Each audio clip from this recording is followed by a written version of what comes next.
I'm going to keep it short and sweet today. Here is my starting point for vocal EQ. This is not a preset, but a common trend that I found over my audio engineering career. It's the 4 EQ moves that I do to start out with almost any vocal. I like to share that with you today.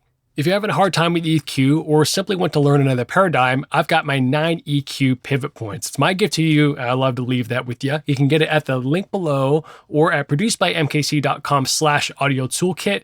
It gives you 9 frequencies and 9 adjectives to use. So I'm going to scroll all the way to the bottom and it gives you them right here. 50 hertz, 100, 200, 500, 1K, 2K, 5K, 10K, 20K. So all you got to remember is 512 and these 2 adjectives, and it'll help you translate the words you're already using to describe sound into actionable frequencies. Again, that's at producedbymkc.com/audio toolkit or at the link below. Let's jump right into my session here. We'll talk about these 4 EQ moves.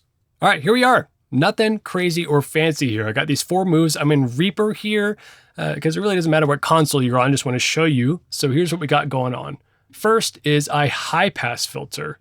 So if we go here to band 1, this is a high pass. I set it at 160 hertz to start out. That's to get rid of any low end rumble or start to negate some of the proximity effect. You know, when you hear a movie trailer and the low end on the voice is just crazy and up close. So we want to make sure that is removed, and we don't want any 50 hertz subwoofer rumble coming back in our vocal microphones, right? So that is there. I start with it at 160. If someone needs to have some richness and depth in their voice, or if it's a male vocalist singing lower, I'll back it down to 100, 120. If it's a female vocalist who really isn't going down that low, I'll move it up to maybe 200, maybe even 250, depending on what's going on. Next is a low shelf. But it's at 1K. That's way, way up there. We usually think a low shelf is for low frequencies. But again and again, I found myself cutting low mid frequencies. And this is again to the proximity effect. It's this buildup of lows and low mid frequencies because you're really close to a cardioid microphone.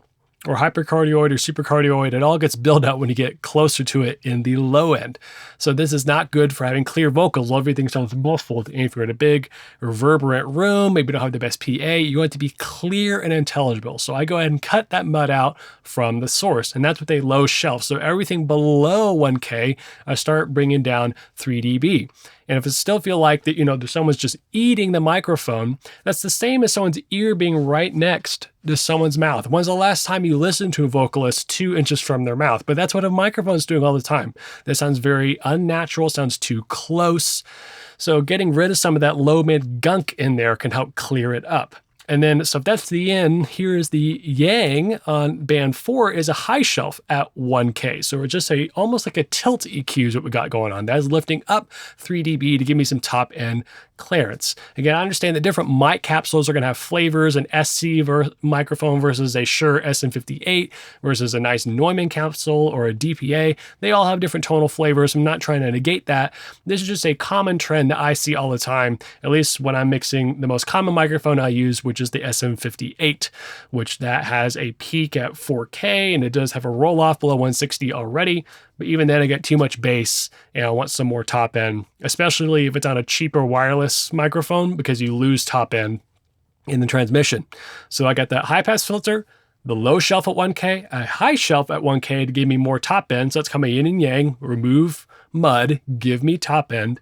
And then my last band is sitting right here at 400 hertz. This is right in the middle of the 200 to 800 octave where just some honkiness starts to happen. And so I'm usually have that, a peak filter sitting right there that I could bring right down and cut any low end gunk or just mid-range gunk and have that what's going on. This translates on any console, especially any digital console. You're going to have 4 bands.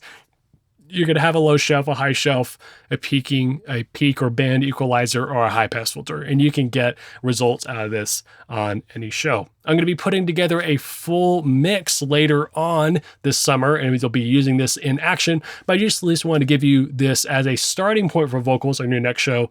I would love for you to let me know below when you put it to work, how it has worked for you, and also what is your favorite starting point for EQ. Again, this is not a preset. It's not to make everyone sound good.